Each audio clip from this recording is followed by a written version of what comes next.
Hello everyone, this is Santiago Vásquez. And I'm Martin Cervantes. And welcome to the DOTTE POD, where communication truly matters.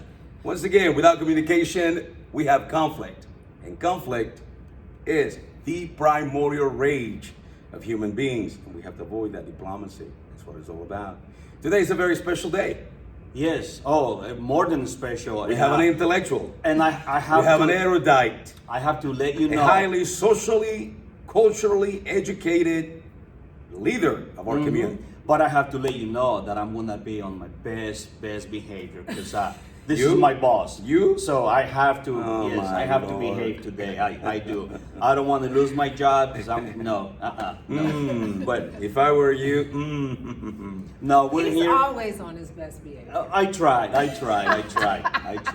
oh my God. She hasn't seen me out there yet, so. Okay, so Mr. C, tell us who we are. Who we have today. First of all, thank you for your time. Thank you for accepting our invitation to be No a part of problem. this podcast.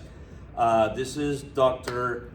Stubblefield, she is our new superintendent for a USD 500 school district. So we're happy to have you. Thank you. We're glad that you are part of our district now, our leadership, and I'm sure there is a lot that questions that will be asked by us and maybe some of our viewers, and I'm sure you'll be available to answer that questions if possible. So If I have the answer. Or I can do some research. Yes, But yeah. absolutely. This is quite exciting for me because I have a daughter who is also a teacher, and teachers don't get paid much, but hey, they're there. They're pushing forward. maybe this will be my opportunity to ask for a raise. Not for you, sir. Oh. Okay, so we like to start our podcast by asking the guest to introduce himself or herself, in your case. Tell us a little bit about your cultural background, educational background, possibly where you grew up. Okay. As they have said, I'm Dr. Anna Stubblefield, and I'm the new superintendent here in Kansas City, Kansas Public Schools. I identify as a Black woman. I grew up here in the Kansas City area, graduated from Northeast in Kansas City, Missouri, so shout out to any Vikings who may be watching. After graduation, I attended the University of Kansas in Lawrence, and there I got my undergraduate in education, my master's in special education, and my master's in curriculum instruction. When I did my student teaching, I actually did it at Sligo High School for my undergrad, and part of my SPED intern was done over at Harmon High School. So I have been a part of Kansas City, Kansas, in particular in Wyandotte County, probably since I was about 15. I have an adopted family. She was my high school coach, and she graduated from Sligo High School and introduced me to the DOTTE in the early 90s. So I have family and friends, and I lived here throughout my college. The time I was in college, I actually lived here in Wyandotte County. In KCK, in the heart of KCK, actually, off North 33rd Street. So I am very familiar with Kansas City, Kansas. It's always been a part of me. My education-wise, I got my ed specialist from UMKC and my doctorate from the University of St. Louis. Started out teaching in the Center School District, which is a school district right outside of Kansas City, Missouri. That's where I had all my teaching experience, and then went to Blue Valley School District, and I was an assistant principal there for 6 years. And then the last 13 years, I've been in Lawrence Public Schools, and in Lawrence, I've had a variety of roles from principal to director of HR, assistant superintendent, deputy superintendent, and 1 year I served as interim superintendent in Lawrence. So that's my professional life. I'm a mom. I have 3 sons. My last son is a junior in high school, and my husband is also an educator. We actually met in our first teaching job, and he currently is the associate superintendent in Shawnee Mission School District. So that's kind of the cliff notes. Wow. Very successful, very successful. So you don't come from a very wealthy background. No. There we go. So No. That's something that is extremely important. Where there's a will, where you have the desire to succeed, if you have the discipline, you can achieve your goals in life. Yeah, but I also want to layer that with, I had from the very beginning, since I entered school, I love school. I mean, I'm still in education, but I have siblings who did not. And it was so important for each of us that all of our experiences were different, so I'll just speak to mine.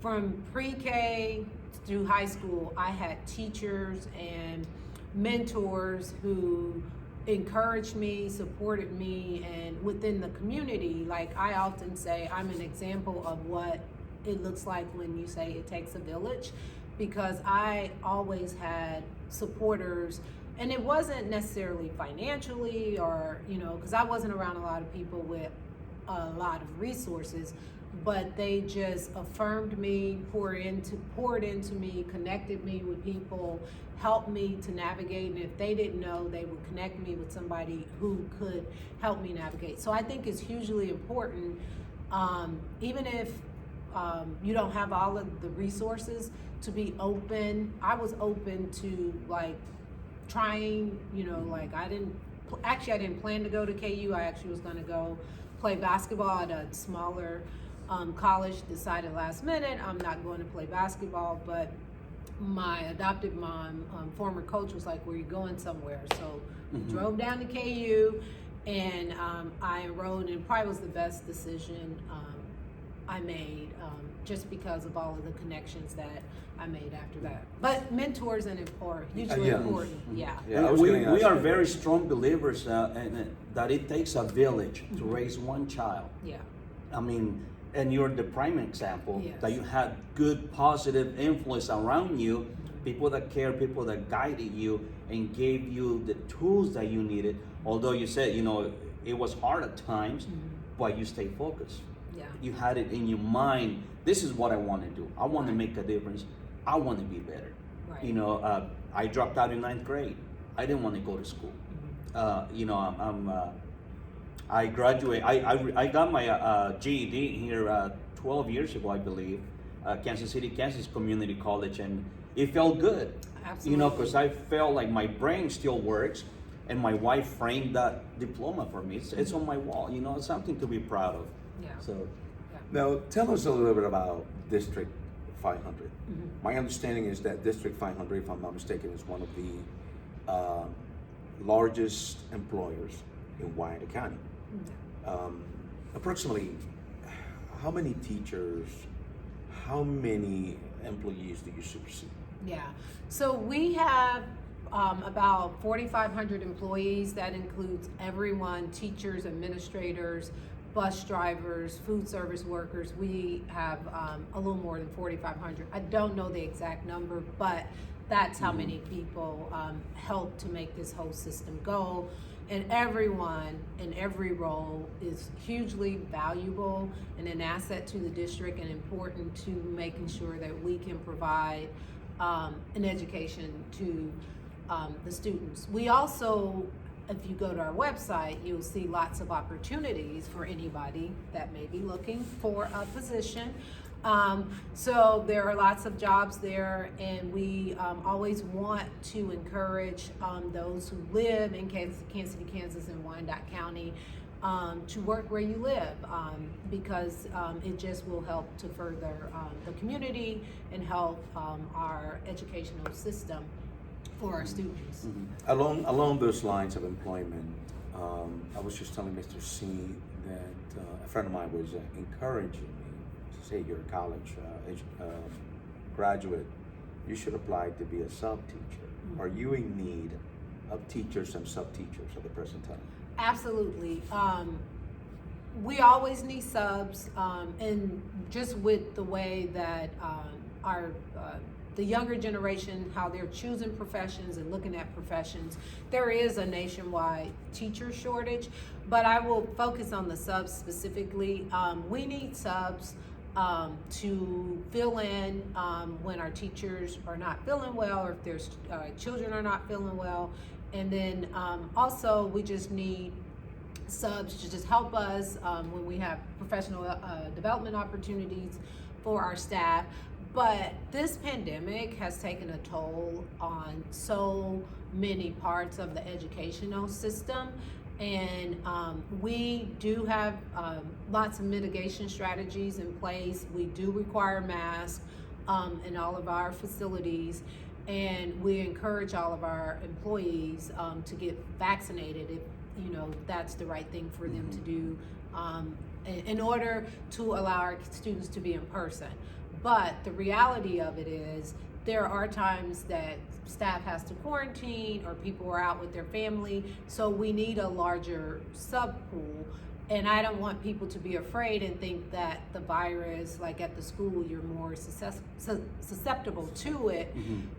The truth of the matter is the mitigation strategies that we have within our schools, you're probably, you don't get that wherever you go necessarily out in the community, like just restaurants or grocery stores and stuff. So it is safe. We do need subs. If you have a degree, you can absolutely sub. But if you also have some college hours, like I believe it's 60, you can also be a sub. But there are additional positions from paras to bus drivers. That's another area that we're really short. We started the year, I think, with about 26 bus drivers, fewer than what we actually need to run all of our routes. So shout out to our bus drivers who have been doing double routes, working extra shifts and things like that to make sure that we can get our students to and from school and to different activities and then after school activities. We do, if you are interested in being a bus driver, provide an opportunity if you don't have your CDL to obtain your CDL. And so if you're interested in that, you can just contact somebody at the district. And that is just a part-time job, correct? Bus Correct. drivers. It's not a full-time job, is it? It's not full-time, but they're, so it's flexible, just depending on your schedule.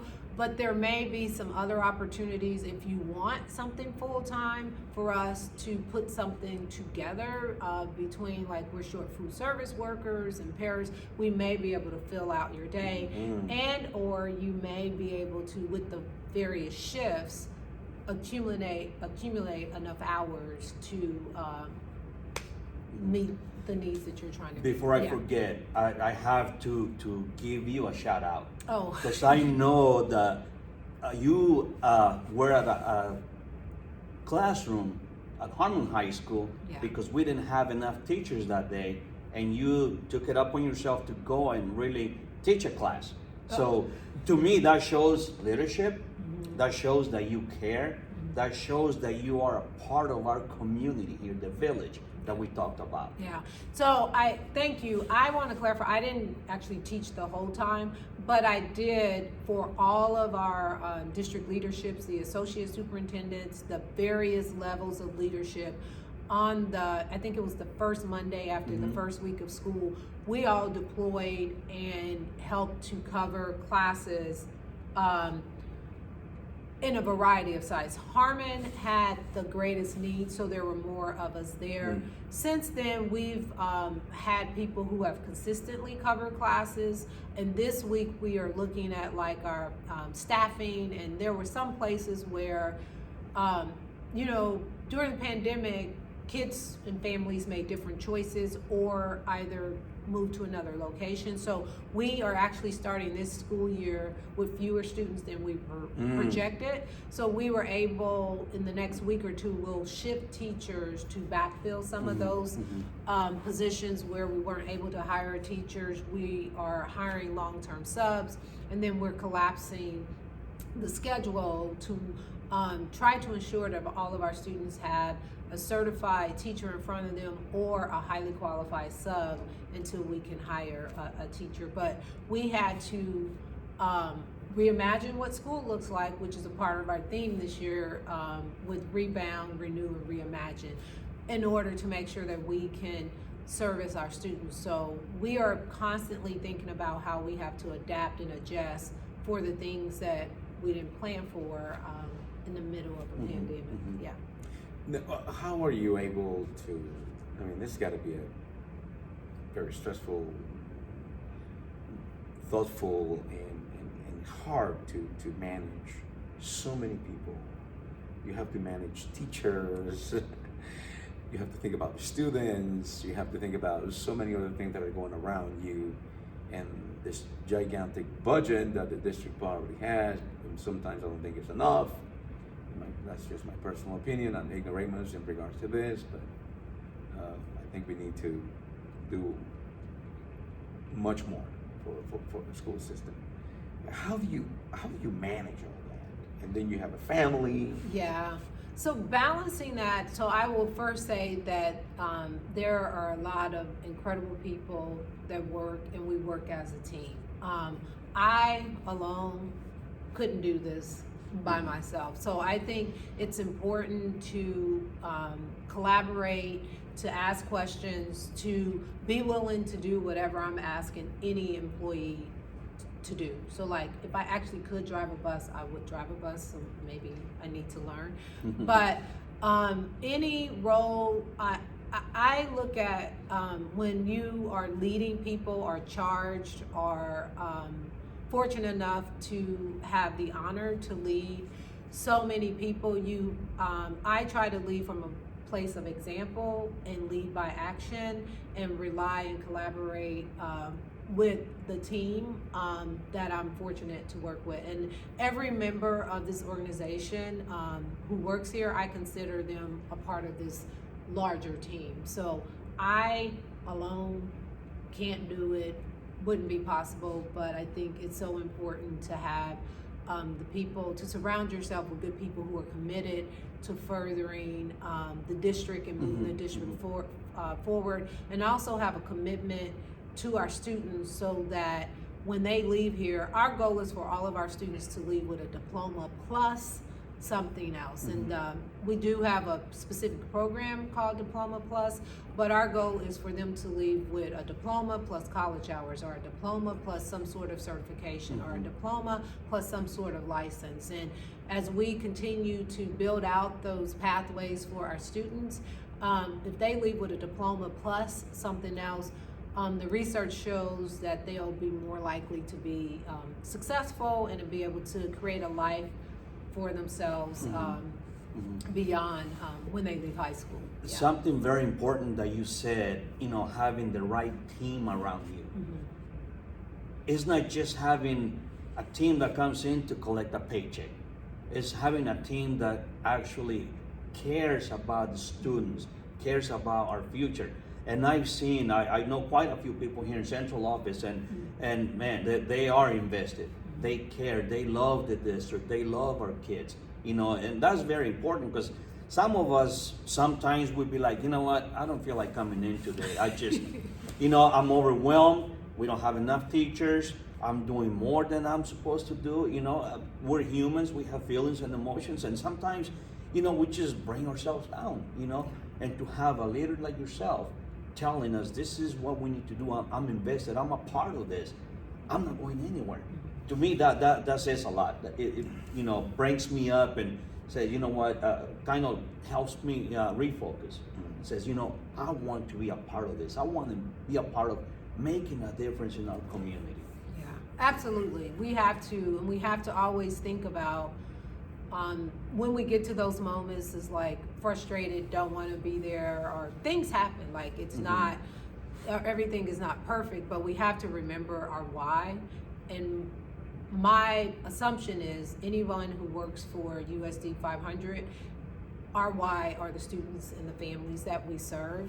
So we have to remember that's our why. And when we are struggling through, think about those students that are waiting on us to show up, and then also have accountability partners at schools that can, when you're feeling down like that, can listen to you, or can be your thought partner, but also encourage you, to remind you why you chose to be a part of this district. Yeah.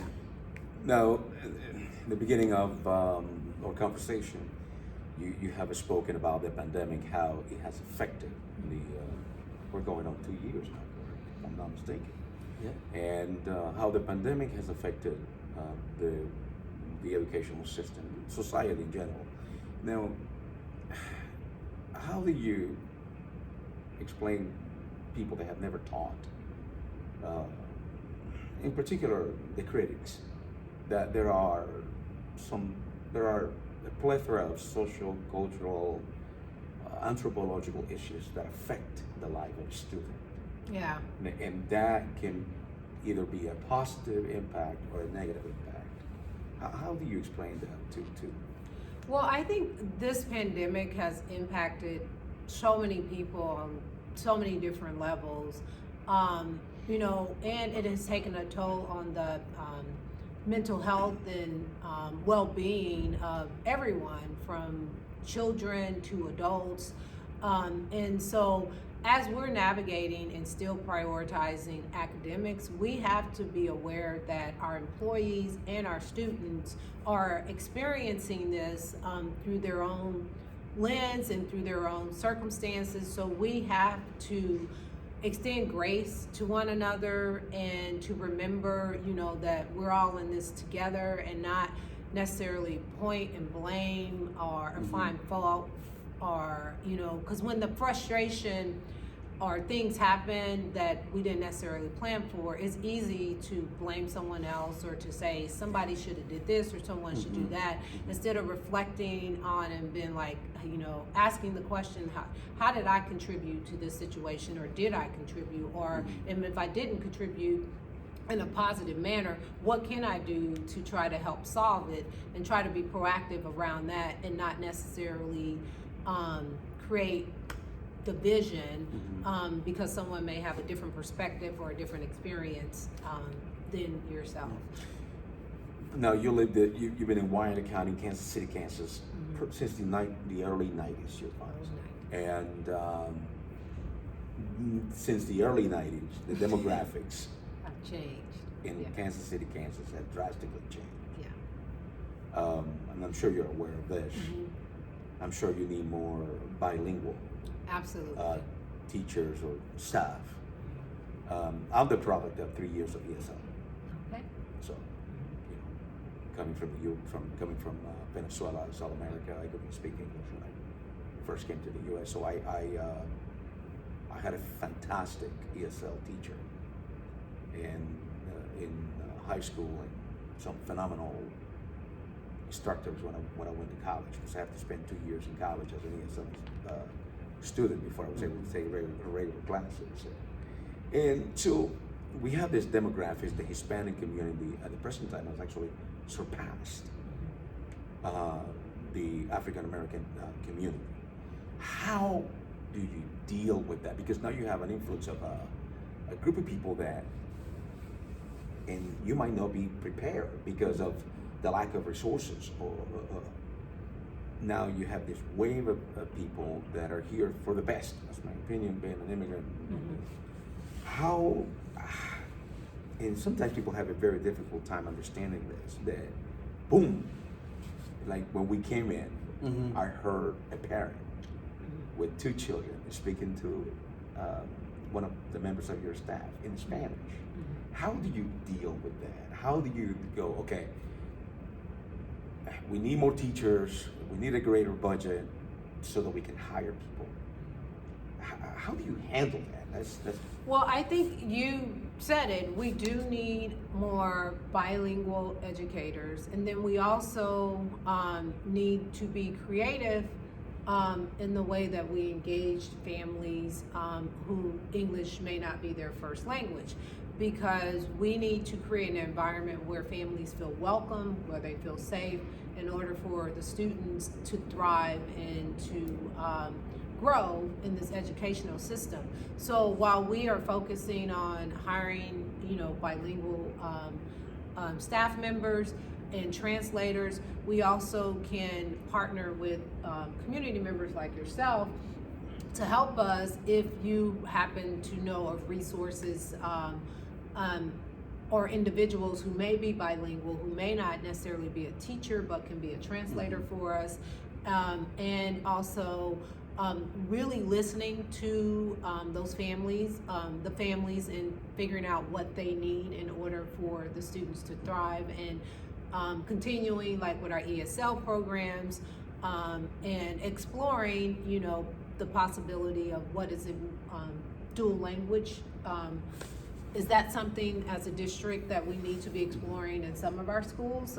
Because what it will do is create a community of bilingual students, regardless of their background or where they're from. But it's important for us to really examine that and join with community members and family members to navigate and make sure that we can connect and communicate. I also know that there is a big Burmese community moving into KCK.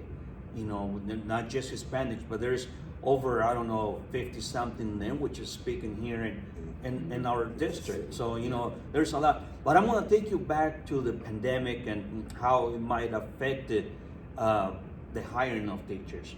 But do you think that salary might be a part of it? I don't know exactly, you know, where we stand here in Kansas with teacher salary. Would that be something that is driving teachers away that want to work here and go somewhere else?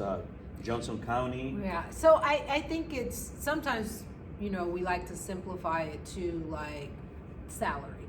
Should teachers everywhere be paid more? Absolutely. Like, I'm an advocate for that.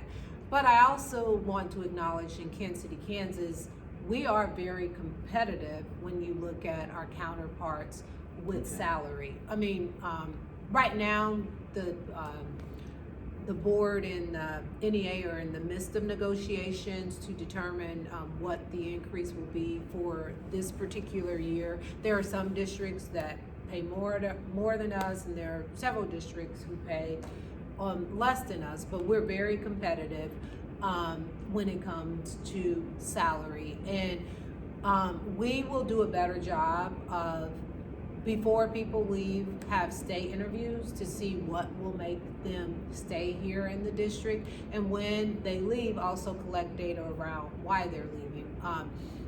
I, for example, know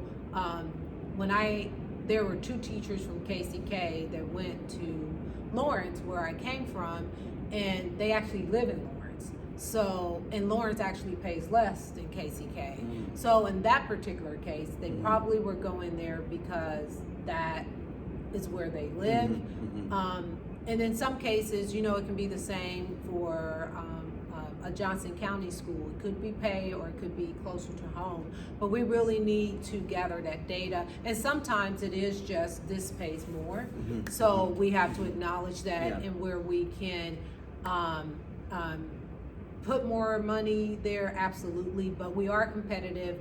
But it's sometimes just about money, but other times, sometimes there are other factors as well. Tell us some of the great things that are taking place with the District 500.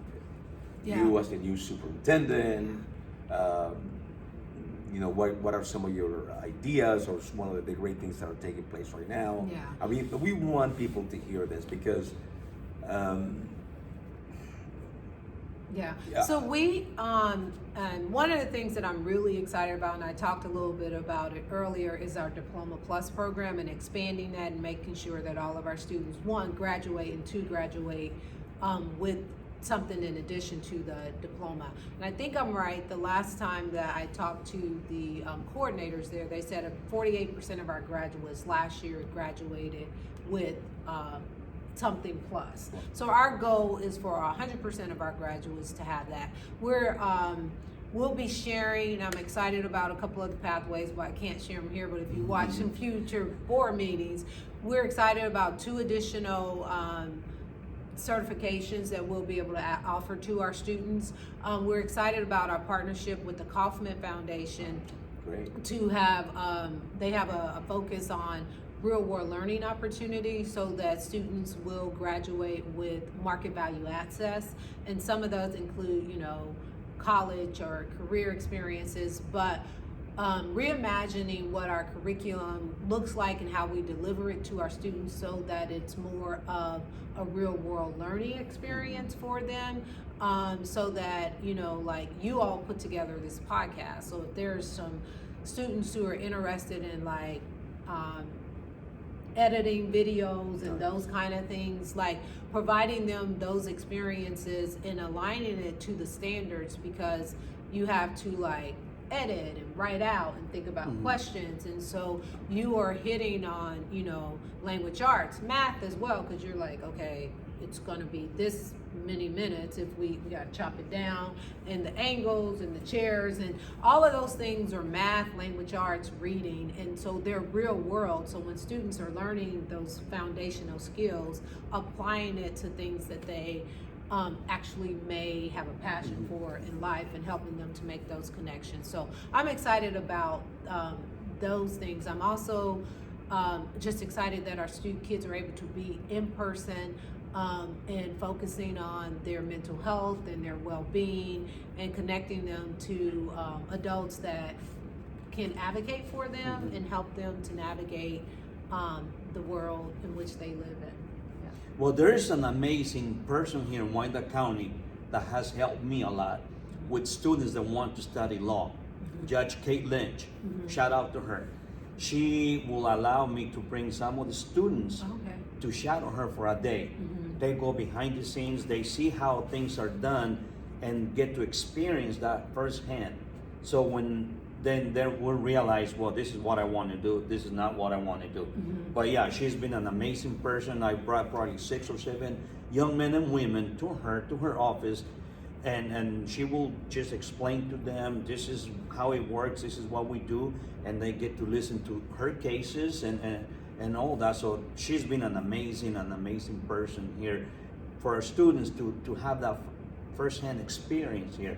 You know, one thing that I wanted to ask for people that don't know what the Diploma Plus is, can you just tell us a little bit about that? What kind of hours, college hours do they get, you know, different programs? Yeah. So it's new to me, so I'm going to speak globally. Diploma Plus is probably been around 5 or 6 years, maybe more. It's a program where we have a partnership with Kansas City, Kansas Community College, and there are classes that our students can take when they're in high school that the district pays for, and so when they leave high school, they can leave with college hours.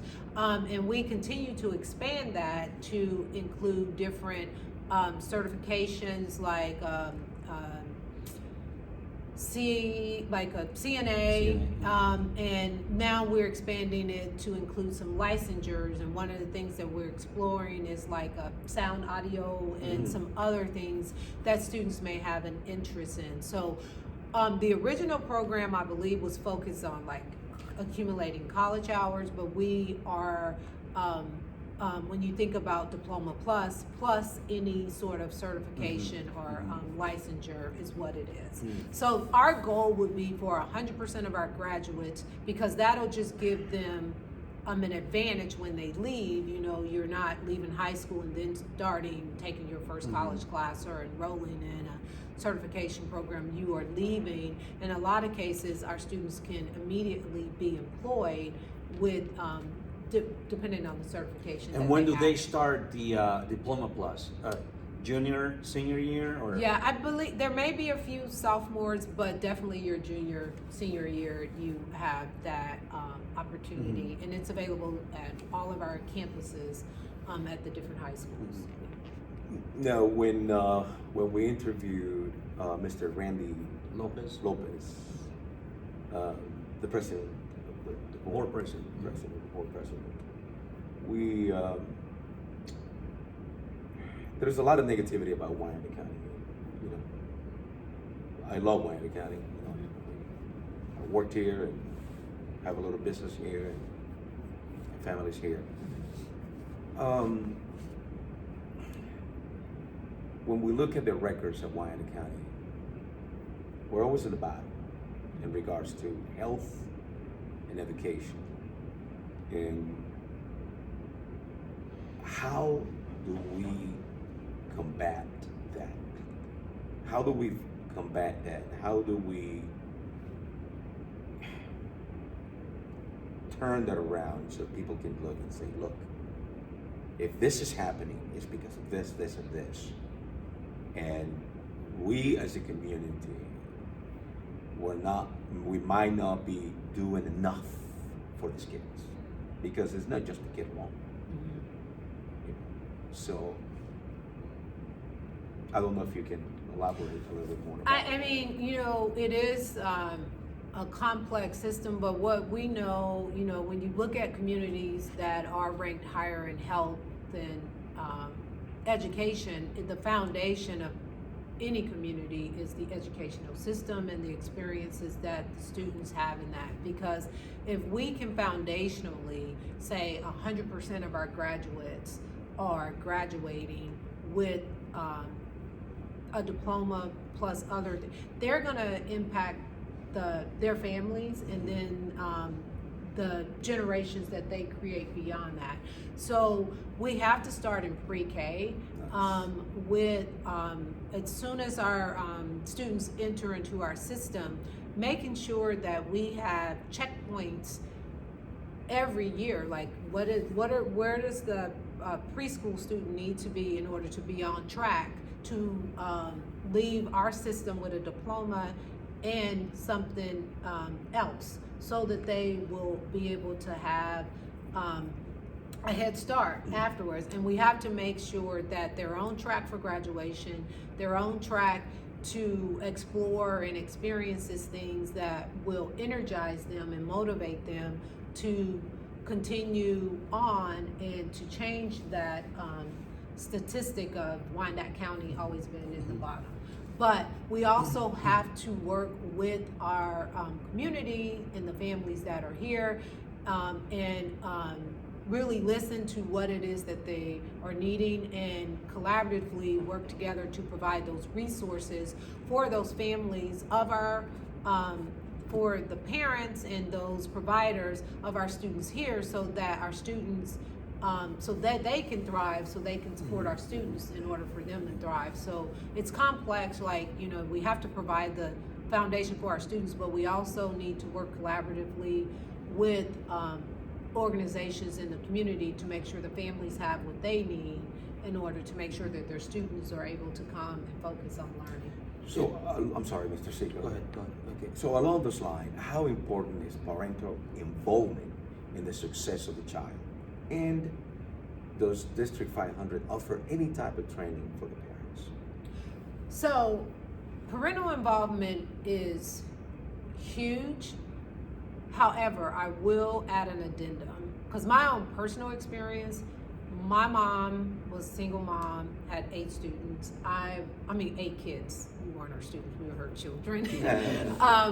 And I was number 7, so I'm next to the youngest. And my mom never went to a parent-teacher conference, never attended, and it wasn't because she didn't want to, it was that she was a single mom with 8 kids and she had her hands full. And my mom is no longer living, but I don't, but she did allow other, you know, the village and other resource people to pour in to her children in the places where she didn't necessarily have the capacity to do so. So parental involvement is huge for those who can do it. And then for those of us that see situations where the families can't, it doesn't mean we should write those students off. We should step up and be their advocate. So I think it's twofold. And there were, like, I have lots of friends throughout elementary and middle and high school that if their parent was going to parent-teacher conference, my mom would allow them to get information about me, but you know, you have to sign and do things so that she would know that information. So sometimes it takes a village, and we have to work together, and we have to put those things in place, and then recognize that all of our parents, like our students, are in different places in their life for different reasons, and still hold and those students to high expectations and provide the resources for them to achieve that, and you know, be gracious and thankful for those parents who can, and then create circumstances for those parents who may be a little hesitant who may have had a negative experience when they were going to school, so they don't necessarily want to be involved with the school, but create the conditions where they can come and help us to change that experience for their student and also for them. Is that something that you guys might consider doing, telling parents, say, if you can't come to parent-teacher conference, we can give you a form so you can send your neighbor, your aunt, your uncle, your cousin, whatever. Because in my 15 years here, high school parents don't really show up to parent-teacher conferences. And, previous superintendent asked me, what do we do? And, I probably shouldn't have to say what I did, but it says, hey, picnic and beer. Find a way to reel them in. I know that's not the right thing to do, but is there something that you might be planning on doing to bring those parents in, to have them be a part of their kids' education and growing up? Yeah. Or how do you reinforce this village? So I think there are a couple of things you said. We can't provide beer because we're a Yeah. public entity, but we could talk to parents to ask, what would it look like? How do you want to be involved? How can we share information and hear from them? Like, how do we engage with you? Like, what can we do differently? Because a lot of times, as educators, we come with solutions, but we don't always, and sometimes we forget to ask the end user, what can this look like for you? In order to be like, here's what we need, and then you can tell us what you need and figure something out. So I don't have like a canned answer, but I do think it's important to reach out to families and community members to hear, like, how can we do this differently? How can we reimagine? And part of that, with our communications department, it'll be virtual right now because of the state of the pandemic, but I plan to have some, listening and learning tours and just some focused questions around those kind of things, like, what does involvement look like for you, and how what do you need from us in order to be involved? Because traditionally it is like, you come, the teacher tells you, here's how your child is doing, oh thank you, and that may not work for most families, because they're probably like, I know how my child is doing, and that kind of thing. So I think we really do need to ask those who this traditional way, not that the traditional way will go away, but we may have to have multiple pathways and opportunities for families to be connected. Well, We can go on and on forever. on and on forever. Yeah. For those of you that are watching out there, it is easy to sit down in front of your TV, watch a football game, and criticize the quarterback while you're drinking whatever you might be drinking, or eating whatever you might be drinking, eating whatever you want to eat. It's very simple to critique others when you're not in the battlefield. So it is very difficult to be a teacher. It is very difficult to be a student. It is very difficult to be a parent. And I can only imagine what it's like to be a superintendent. Well, and I know, and we feel that, you'll be making a difference. I read that you also have a master's degree on leadership. So I think this is gonna be the right place for you to put it to work, right? Especially for some of us that want to be leading to something positive, something for our community, something that we can be proud of and says, you know what, we made it happen. Our village made this happen. You're not alone. Yeah. So, before we go, if you have any anything final else? words that you want to tell the people out there, the parents, other teachers listening, I'm sure this is going to be on our website, the school district, sometime. Any type of message, anything you want to say. First, I just want to thank, all of the staff and all of our families who make it happen for our students every day. I also want to just say something around leadership. Leadership is not a position, it's an action. Every one of us are leaders every day, and we can lead by example. By making choices that will influence our students in a positive manner. And I'm excited about just collaborating with the staff and the community to reimagine what school looks like for our students in order to meet the needs that they have, so that we can, meet the district's vision of becoming a top 10 district in the country. Because it's truly possible, and people like you say that it's truly possible, but we know that we'll have to do things differently because what we're doing now doesn't work for a lot of our students, and we can still have high expectations, but we just have to think about it like what is it that they need in order for us to get them engaged, and also to demonstrate their giftedness, because all of our students have something that they are gifted in, and how do we bring that out of our students? And before we go, we want to clarify that we have been vaccinated. Yes. Yes. Okay, we were wearing our masks when we came in, and but anyhow, so doctor, we want to thank you so much. Thank you. Thank you, for thank you. having me. Well, thank you for Thank your you so time. We much. appreciate your time, and remember, you're not alone. Look forward. Don't look back. Stay positive, Wyandotte. Till next time. Thank you so much. Thank you. Thank you. doctor. Thank you for having me.